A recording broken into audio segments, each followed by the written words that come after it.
주신 말씀을 가지고 말씀에 붙잡히면 답답함이 끝난다. 말씀에 붙잡히면 답답함이 끝난다. 새벽에 로마서 강해에 다 다루지 못한 그 이야기들 중에서 좀 중요한 걸 따서 제가 10장 부분, 이 부분을 원래 토요일 새벽 본문인데 우린 토요일 새벽 기도가 없으니까 요거를 좀 심화해서 좀 말씀을 드리려고 합니다. 사도 바울이 사람의 모습에 대해서 크게 두 가지로 정의했어요. 사람은 전적으로 부패했다. 그래서 하나님의 전적인 은혜가 필요하다. 그래서 구원받는다. 그게 로마서 1장에서 9장 전체를 한마디로 딱 요약하면 그거예요. 자, 그런데 문제가 생겼어요.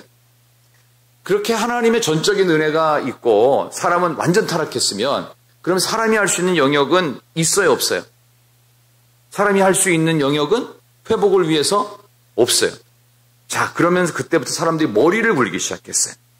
하나님의 은혜가 전적이고 우리를 택하셨고 끝까지 구원을 완성하신다고 하면 굳이 교회에 나와서 예배를 드리거나 기도를 하거나 뭐 이렇게 안 해도 하나님의 전적인 은혜니까 하나님 뭐 어떻게 살든 뭐 다 구원시키시고 다 천국 보내고 그냥 우리는 뭘 해도 안 되니까 그냥 하나님의 전적 은혜로 그냥 전부 다 때려 넣어서 우리는 다 용서받았고 우리는 다 괜찮다.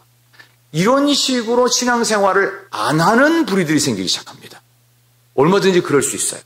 그래서 이 부분에 대해서 역사 속에 끊임없는 이상한 아류들이 많이 나왔고 우리나라 안에도 보면은 이런 아류들이 있고 이단 중에서도 이런 이단들이 생각보다 많습니다. 그래서 오늘 그 얘기를 좀 해보려고 제가 일부러 이 말씀을 좀 끊어서 새벽에 다루지 못했던 부분이라 좀 말씀을 드리고 싶어요. 바울이 구원의 또 다른 그림을 새롭게 소개하는 게 10장인데 그렇다면 너희들 생각해봐라. 그럼 이스라엘 백성들은 구원을 어떻게 받은 것 같니? 라고 물어보는 거예요. 이스라엘은 선민이고 또 율법을 받았고 몸의 할례를 받았어요. 그러니까 뭐 완벽한 구원의 조건이 삼위일체적으로 다 갖췄어요. 그러면 이런 사람들은 구원을 그냥 가만히 있어 다 받나요? 아니잖아요. 예수님을 믿어야 되잖아요. 근데 예수님을 믿기만 하면 무슨 짓을 해도 괜찮나요? 또 그건 또 아니란 말이에요. 그럼 어떻게 할 거냐? 이 부분을 설명하면서 사도 바울이 당시에 1세기와 2세기에 출몰했던 이단의 아류들에 대한 부분들을 참 입막음을 해버리려고 일부러 이런 말씀을 굳이 10장에 알리고 있어요. 이 교리서가 굉장히 긴데 정확히 말하면 11장까지만 교리고요.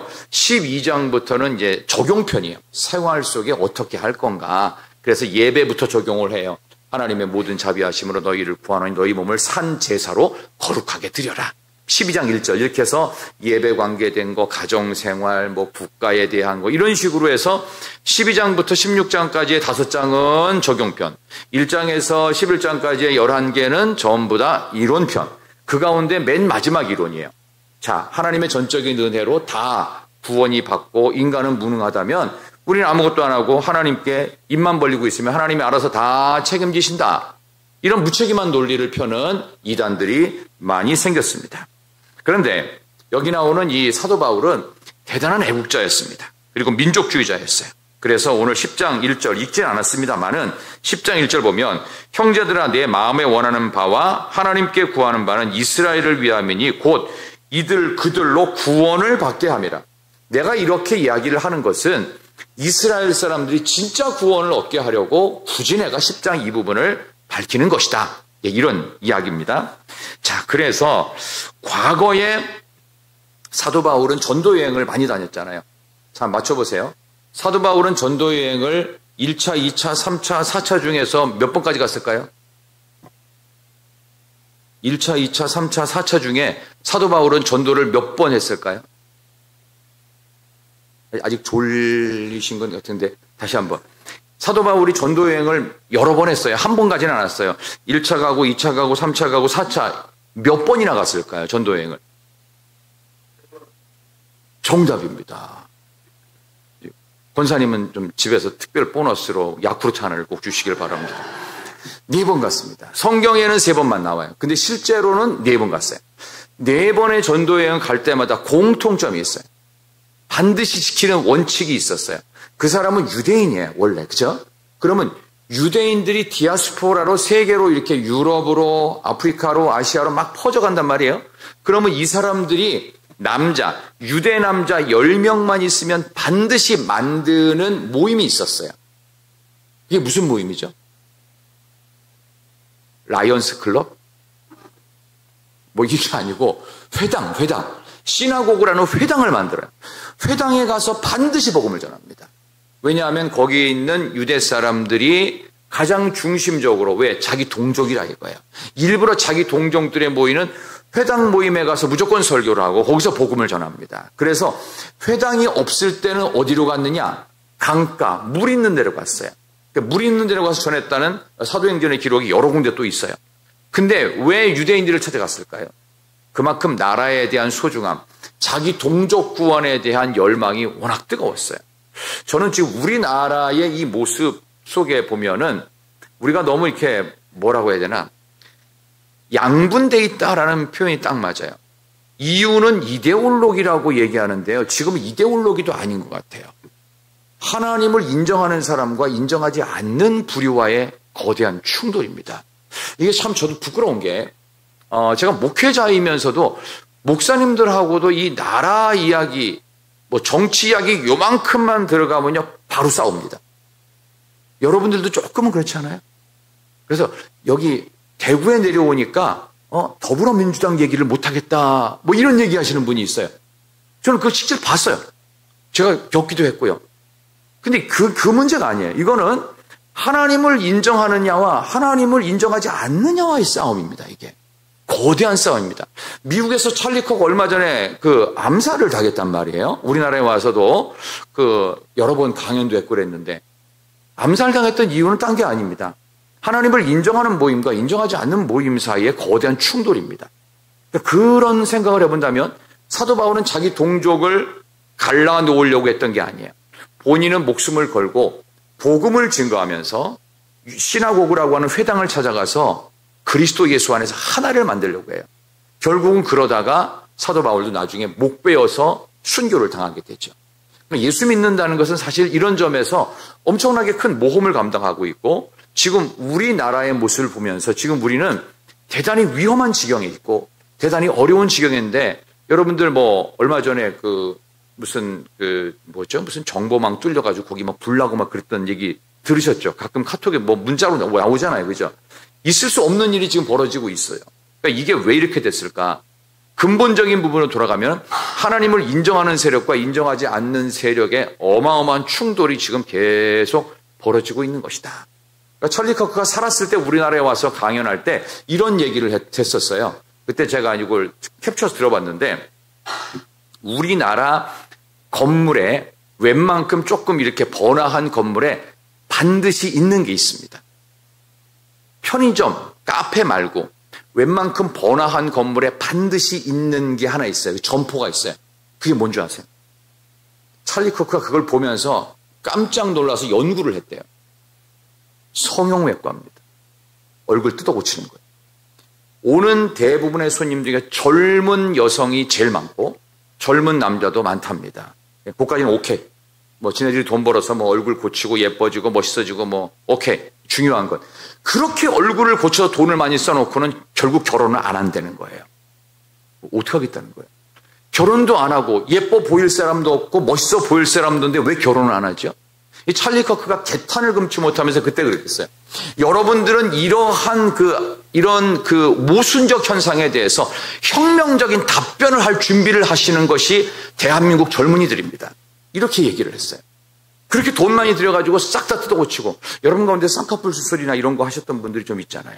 가장 기본 성형 수술이잖아요. 옆트임, 앞트임, 뒤트임 잡아당기고 뭐 이런 거 있잖아요. 그죠? 여기 약간 눈 처진 거 이렇게 밀어버리면 10년 젊어지고 이름도 잘 모르겠는데 저는 해본 적이 없으니까 누가 저보고 자꾸 이게 눈썹 만들려고 그러는데 이 정도면 대한민국 사람 눈썹이지 뭘 굳이 필요하다면 크레용으로 제가 그려가지고 올게요. 근데 어쨌든 그런데 거기에 대한 답을 한국 사회 젊은이들은 아무도 못해요. 그냥 예뻐지려고 하는데 예뻐지려는 이유가 뭐냐? 그 예뻐 보이고 싶은 사람인데 그럼 왜 결혼하냐? 그러니까 답을 못 내요. 그래서 찰리 커크가 그때 그랬어요. 여러분들은 답을 만들어내야 되는 혁명적 책임이 있을 뿐만 아니라 아기도 많이 낳으십시오. 그리고 결혼도 일찍 젊어서부터 하십시오. 그리고 아기 빨리 키워놓고 힘이 있을 때 40대 중반부터는 하나님의 나라를 위해서 힘있게 싸우십시오. 그런 얘기를 하는 걸 들으면서 참 부끄러운 마음도 들고, 내가 이 시대를 사는 목회자로서 내가 해야 될 사명은 뭘까? 우리 젊은이들을 좀 깨워야 되는데 이걸 어떻게 깨울 건가? 그런 마음에 답답함이 있는데, 외국에서 날라온 30대 초반의 젊은 찰리 커크라는 사람이 그런 통탄에 맞이할 소리를 하고 가서 얼마 안 있다가 암살당해 죽었습니다. 참, 어떻게 보면 유언과도 같은 얘기였어요. 한국 사회 젊은이들은 과연 어떻게 할 것인가? 이게 과연 젊은 아이들만의 책임일까? 우리 기성세대의 책임은 없는가? 그런 생각을 해보면서 오늘 사도 바울은 조국에 대한 걱정을 너무 많이 했던 사람입니다. 이렇게 갈라졌잖아요. 정통 유대교만 있는 사람이 있고 유대교를 갖고 있는데 중간에 회심을 해가지고 유대인 크리스찬들이 있었어요. 이 두 부류의 갈등은 어마어마했습니다. 유태인들이 싸움을 하면은 죽고 사는 그런 거예요. 그러니까 서로 죽이든지 살든지 그런 정도로 갈등이 심했단 말이죠. 우리나라 갈등하고는 비교도 안 될 정도입니다. 바로 칼불이 나거든요. 그런 정도에서 사도 바울은 목숨을 걸고 유대인들이 조국의 하나됨을 위해서 기도했던 사람입니다. 진짜 애국자는 사도 바울이다. 로마서를 읽으면서 우리는 진짜 애국이 무엇인지를 바라봐야 돼요. 어느 특정 정당 편을 들 게 아니고 중요한 건 내가 크리스찬으로서 하나님을 인정하는 쪽에 서 있는가, 아니면 살살 하나님을 무시하는 쪽에 서 있는가, 과연 우리는 어느 쪽입니까? 지난 토요일에 또 우리 여기 대구에서도 집회했잖아요. 우리 동성애 관계된 부분에 있어서 우리 반대 집회를 아주 극렬하게 했는데, 근데 이거 왜 이럴까라고 생각하십니까? 이게 단순히 정당 논리가 아닙니다. 하나님의 창조 질서를 인정하느냐 못하느냐. 우리 장로님들 기도하실 때 너무 그 기도를 잘해주셔서 감사해요. 하나님의 창조 질서를 부인하는 포괄적 차별금지법, 동성애가 거의 합법이죠. 그거가 만들어졌을 때 교회는 엄청난 타격을 입습니다. 코로나는요, 맛보기도 안 됩니다. 정말 제대로 설교도 안 돼요. 가정 설교 못하고요, 남녀 관계된 설교 못하고요, 그 다음에 동성애에게 꺼냈다가는 당장 벌금 떨어지고요. 그러니까 예배 시간이 굉장히 뭐 같으냐면은 무미건조한 후나 말씀 같은 시간이 되고 심리학 수업 시간이 됩니다. 더 이상 할 수가 없어요. 인문학 강의밖에는 되지 않아요. 생명 있는 말씀이 전해지지가 않습니다. 그러니까 목숨 걸고 끝까지 이걸 막아야 되는데, 이 부분에 대해서 여기 나오는 사도 바울은 자신의 열심이 잘못된 열심과 바른 열심의 이 두 가지의 극단에 있었다라고 본인은 이야기하고 있어요. 제가 새벽 설교를 했던 부분이긴 하지만 우리 2절 한번 볼까요? 2절. 자, 10장 2절. 내가 증언하노니 10장 2절. 시작. 열심이 있으나 올바른 지식을 따른 것이 아니니라. 아멘. 하나님의 열심이 있어요. 근데 올바른 지식이 없다. 그래서 그때 제가 새벽에 그렇게 말씀드렸어요. 열심은 열심인데, 들어보세요. 하나님께 열심이 있느냐? 하나님께 열심. 또 하나, 하나님의 열심이 있느냐? 하나님께 열심, 하나님의 열심. 어느 쪽이 맞는 겁니다. 우리는 거의 다 하나님께 열심을 내려고 그래요. 내가 뭘 해요, 내가 뭘 만들어요, 내가 이렇게 했다 이거예요. 그게 잘못된 건 아니에요. 근데 그게 자기에 근거한 열심이면 이것은 망한다는 겁니다. 하나님의 열심으로 열심을 내야 돼요. 하나님의 열심. 그러니까 바른 지식이 없으면, 말씀에 대한 바른 지식이 없으면 하나님께 열심 내는 거를 하나님의 열심으로 둔갑시킨다는 거예요. 그러니까 본인은 그랬다는 거예요. 나는 유대교 포교 선교사로서 유대교를 믿지 않고 엉뚱한 이교인 크리스찬이 된 예수라는 자를 믿는 그리스도인들을 잡아 죽이려고 갔던 사람이에요. 근데 그게 애국의 길이라고 생각했어요. 열심은 열심인데 바른 지식이 없었어요. 그러니까 하나님께 열심이 있는데 지식 없는 헛된 열심.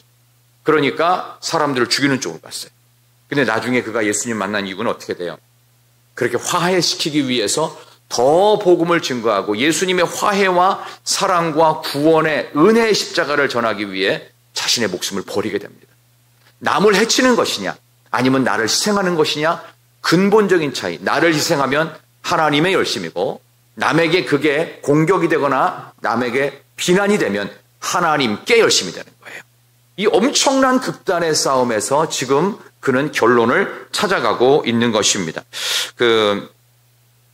이단 중에 이런 사람들이 있어요. 여호와의 증인 중에서요, 잘못된 길로 양떼를 인도하는 그런 열심히 있는 사람들이 있는데, 자기네들의 무슨 임무라고 하면서 5분만 설명을 할 기회를 달라고 여호와의 증인이 요즘에 이렇게 많지는 않습니다만 그래도 어쨌든 있어요. 그래서 매몰차게 막 야단을 쳐요. 당신 본인들은 파수대 워치타워라고 하면서 여호와의 증인을 밝혀요. 그러면서 막 잘못된 것을 바로잡아 드려야 됩니다. 정확한 지식을 근데 보면은 다 틀린 말이거든요. 근데 뭔지 아세요? 거기에 대해서 알고 있는 그리스도인들이 막 틀렸습니다. 그거 아니에요. 그거 아니라니까요. 나중에는 예수 믿는 사람이 막 화를 내면서 그런 얘기 하지도 마시라고 막 뭐라고 하면서 뿌리치고 막 호통을 쳐요. 근데 놀라운 건 여호와의 증인들이 화를 안 냅니다. 끝까지 들어요. 치뿌라 이게 아니에요. 그게 아니고 조금만 더 들어보세요. 30초만 더 들으세요. 1분만. 그러면서 끝까지 참아요. 예수 믿는 사람보다 교회 다니는 건강한 교회 다니는 사람보다 훈련이 훨씬 잘 되는 곳이 이단들입니다. 조심하셔야 됩니다. 거기 아니고도 또 많은데요. 어떤 안경 가게를 가니까 안경 주문을 받으면서 이제 직원이었던 것 같아요. 주문 받으면서 물어요, 손님한테. 혹시 교회 다니세요? 그러면 안 다닌다고 하면 그러세요? 하고서 넘어가요. 교회 다닌다고 하면 딱 이러는 거예요. 손님, 잠시만요. 하면서 숏담을 내려요. 자, 오늘은 제가 영업을 안 해도 되니까 제가 해드리는 얘기를 좀 들어보세요. 거기서 포교를 합니다. 와, 하루 매상 없어도 된다 이거예요. 대단한 거 아닙니까? 그 정도. 이단들이 그렇게 하고 있어요. 이단들이 얼마나 결집력이 강하고 훈련을 얼마나 빡세게 받는지 아시겠죠? 근데 이게 바른 지식이 아닌데도 잘못된 건데도 진짜인 것처럼 둔갑하는 거에도 이렇게 열심을 내는데 우린 진짜를 알고 있어요. 진짜를 알고 있는데 우리가 그게 못하는 이유는 뭐냐 하면은 자기를 희생할 수 있는 하나님의 열심이 아니라 남을 비난할 수 있는 하나님께 열심이 있어서 이 문제가 되는 거예요. 오늘 사도 바울이 그거를 얘기하면서 이제 좀 결론으로 넘어가도록 하겠습니다. 교회 안에서 문제를 일으켰다 하면은 교회를 어쩌다 나오는 사람 문제를 일으킬 가능성이 전혀 없습니다. 주로 열심히 있는 사람, 봉사 많이 하는 분들이 교회 안에 문제를 일으킬 가능성이 아주 높습니다. 그래서 제가 더 특히 조심합니다. 그래서 저 같은 경우에는 거꾸로 생각을 좀 가끔씩 해요. 좀 엉뚱한 생각이긴 한데 내가 장로였으면 어떻게 했을까? 내가 안수집사였으면 어떻게 했을까? 제 동생들이 다 안수집사입니다. 그래서 제가 똑바로 하라고 얘기를 해요, 항상. 이번 명절 가면 제가 열나 잔소리를 좀 하긴 할 것 같긴 한데 또 때로는 싸우기도 하기도 할 것 같아요. 동생이니까 상관없죠. 그럼 내가 권사였으면 어떻게 했을까? 아니 내가 일개 서리 집사였으면 어땠을까? 막 그런 생각을 해요. 그래서 저는 엉뚱하게 그러면 목회자와 평신도하고 한 달만 바꿔서 한번 해봅시다. 정말 막 평신도로서 순수한 마음으로 막 봉사하고 돕고 막 그러고 싶은 마음도 있고 한번 목회자 한번 해보십시오. 한 달 동안 제가 한번 살살 한번 괴롭혀 볼게요. 이런 생각도 제가 해요. 많이 합니다. 자주 하고 늘 합니다. 제가 왜 그런 줄 아십니까? 입장을 바꿔놓지 않으면은 상대의 입장을 전혀 이해 못합니다. 한 번도 그 일을 안 해본 사람은 그 사람을 100분의 1도 이해 못해요. 그냥 멀리서 보는 거예요. 멀리서. 아기를 낳아보지 않은 사람은 아기를 낳은 여성의 입장을 전혀 모릅니다. 그게 얼마나 뼈가 부서지는 일이고 얼마나 온몸이 망가지는 일이고 얼마나 정신이 망가졌다가 다시 살아나는 일인지를 자녀 출산 안 해본 남자들은 죽었다 깨어나도 모르고 여성들 입장에서는 군대를 가보지 않고서 군대 다녀왔던 이야기를 할 때 거기에 짜증을 내는 것은 굉장히 좀 무지한 방법입니다. 특히 군대 가서 축구한 이야기에 대해서 서운하게 들으시면 안 됩니다. 군대 가서 축구하는 이야기는요, 이게 굉장히 은혜로운 이야기입니다. 이게 엄청나게 좋은 이야기거든요. 그러니까 상대의 입장을 이해하지 못하면 이게 한계가 와요. 근데 사도 바울은 이걸 다 양극단을. 유대교 포교 선교사로서 이것도 이해했고요. 100%. 그 다음에 예수를 믿는 사람으로서 복음을 전하는 선교사로서도 목숨을 걸었던 사람입니다. 이 두 가지를 이해하다 보니까 어떻게 됐다고요? 이 두 가지를 하나로 묶어야 되겠다. 오늘 설교 제목, 말씀에 붙잡히면 답답함을 끝낼 수 있어요. 유대인들에게도 답답함을 끝낼 것은 예수님의 말씀이었고, 거기서 고난받고 있는 크리스찬들의 답답함을 끝낸 것도 역시 말씀이었다. 오늘 그 얘기를 이제 마무리하도록 하겠습니다. 여러분, 말씀은 들음에서 난다라고 하는 귀한 진리가 있죠. 오늘 본문의 말씀 한번 17절 보세요. 믿음은 들음에서 나며, 우리 한번 17절, 11장 17절 읽고 마지막 이야기 하나 하고 설교를 마치겠습니다. 로마서 10장 17절. 그러므로 시작. 그리스도의 말씀으로 말미암았느니라. 아멘. 믿음이 들음에서 났고 들음은 그리스도의 말씀으로 말미암았다. 여기 보니까 이사야 이야기, 모세 이야기 반복되는데 이걸 좀 거두절미해서 조금 쉬운 이야기로 여러분께 오늘 전체 결론을 좀 내리도록 하겠습니다. 솔로몬 왕이 이제 다윗을 이어서 왕이 되죠. 그때 열왕기상 2장에 보면 나오는데, 그때 당시에 제사장이 두 개의 파가 있었습니다. 하나는 사독 계열, 이 사독 계열이 친 솔로몬 파예요. 그러니까 여당을 쥐고 있는 계열이 사독 계열입니다. 사독 제사장 계열. 그 다음에 야당 계열이 아비아달 제사장 계열입니다. 여기는 반 솔로몬 파입니다. 그러니까 친 솔로몬 파를 당연히 솔로몬이 잡고 사독 계열 제사장으로 통일 솔로몬 왕국은 아름답게 은혜롭게 잘 영위가 되다가 그 아들 르호보암 때 나라가 쪼개져 버리죠. 그죠? 그렇지만 이미 그 당시에 최고의 기득권이었던 사독 제사장 계열은 쭉 갑니다. 근데 여기 두 번째 약간 그 비주류였던 이 아비아달 제사장 계열은 그다음에 흐지부지 사라져요. 이미 솔로몬 왕 때 이 아비아달 제사장 계열을요, 아나돗이라고 하는 곳으로 유배를 보내버려요. 원래 죽여도 되는데 하나님의 사람들, 하나님의 나라니까 죽이진 않고 그냥 유배를 보내고, 너희들은 니네들이 알아서 살아라. 절대로 왕실 근처에 오지도 말고 대신 목숨은 살려줄게. 그래서 아비아달 제사장 계열들이 아나돗으로 추방돼 가버립니다. 자, 그러니까 제사장이 지금도 목회자가 목회를 그만두면 별로 할 게 없습니다. 자영업 말고는 하기가 좀 어려워요. 근데 옛날 제사장들은 더욱 그랬습니다. 그러니까 말씀을 연구하고 예배를 집례하고 제사를 드렸던 제사장들이 할 일이 없는 거예요. 그럼 할 수 있는 일은 뭘까요? 자기네들끼리 모여서 성경을 연구하는 것 말고는 할 게 없어요. 자, 그래서 시간이 조금 지나갑니다. 그리고 아나돗에 모였던 이 쫓겨난 아비아달 제사장 계열을 중심으로 성경을 연구하는 모임이 생기게 됐고, 말씀 부흥 운동에 놀라운 일들이 일어나게 됩니다. 아나돗으로 쫓겨났던 제사장들이 모여서 하나님의 말씀인 토라를 그 아나돗 지역의 사람들한테 막 가르치기 시작합니다. 근데 이 토라의 말씀을 이 제사장들이니까 얼마나 말씀을 잘 전하겠어요. 그래서 사람들이 하나씩 둘씩 변화되고 그 가운데 선지자가 나오기도 하고 굉장히 괜찮은 크리스찬 리더들이 막 만들어지기 시작했어요. 그래서 여기에서 나온 유명한 선지자가 한 사람이 있습니다. 그 사람이 바로 예레미야입니다. 아나돗의 선지자 예레미야. 눈물의 선지자가 바로 추방된 아비아달 제사장 계열에서 나온 사람입니다. 이 엄청나게 중요한 역할을 감당했던 사람이고요. 이 쫓겨났던 이 아비아달 계통 제사장의 후예들에게 사람들이 묻는 거예요. 아니는 우리는 사독 계열의 제사장들만 진짜라고 하는데 너네들은 뭔데 말씀을 가르치고 또 후배들을 길러낸다고 그렇게 쓸데없는 소리를 하고 다니냐? 그러니까 이제 할 말이 없는 거예요. 우리는 추방됐다. 그러면 추방된 건 모르냐? 너네들은 아무것도 하지 말고 그냥 죽어 지내라고 하는 건데 왜 말씀을 가르치고 후학들을 길러낸다고 왜 쓸데없는 소리 하고 했냐? 누가 너한테 권한 줬냐? 할 말이 없어요. 그래서 그들이 지어냈던 말이 있었습니다. 우리는 소리다. 그러니까 보이스. 우리는 소리다. 우리는 존재가 없다. 소리다. 우리는 광야에서 외치는 소리다. 거기에서 나온 사람이 세례 요한입니다. 예레미야를 만들어냈고 예수님의 오실 길을 만들었던 세례 요한이 추방된 아비아달 제사장 계통에서 나온 위대한 인물입니다.